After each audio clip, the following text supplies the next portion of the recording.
My sister stole the money intended for my mother's treatment, and now that she has passed away, she's coming back home to claim the inheritance. My sister never had a good personality and never got along with any of us. As kids, she was tolerable, but as we entered adolescence, she began treating us as if we were mere servants who should do whatever she wanted. If we didn't accept this treatment, she would throw tantrums and remain angry for the rest of the day. My parents never tolerated this behavior, but she simply didn't care. When they punished her, she would run away from home for days, worrying all of us, and then return as if nothing had happened. This led to many fights between us and eventually drove us apart to the point where I no longer considered her part of the family. My parents were obviously very hurt by all of this, and I spent several nights consoling them after arguments, reassuring them that the blame was never and would never be on them. When my sister turned 18, she stole some jewelry from my mother to buy makeup.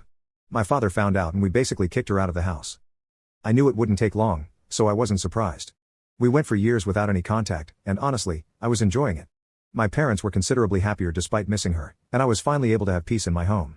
I finished my studies, got a good job in my field, bought a house, and moved, marrying the woman of my dreams. My sister remained missing during all this time, without even saying hello or updating us on her current situation. We were all at peace, but unfortunately, my mother had a serious accident while returning from a work trip. Her health insurance covered less than half of what the hospital asked for, and we had no one else to turn to for the rest of the money. So, as a last resort, I sold my car and my house to pay for her treatment. At that exact moment, my sister somehow found out about all of this and returned to our city to see her. She said she wanted to help and asked how she could contribute to paying for the treatment. I told her all the money was in my mother's account and she could donate there. I know we shouldn't have trusted her, but we simply didn't believe she would do what she did. A week later, when it was time to make the first installment payment to the hospital, my mother checked her bank account and found that almost all the money had simply disappeared. Upon calling the bank, they informed us that not only did my sister never donate anything, but the money from the account had been transferred to one in her name, and the transfer had been made from my mother's phone.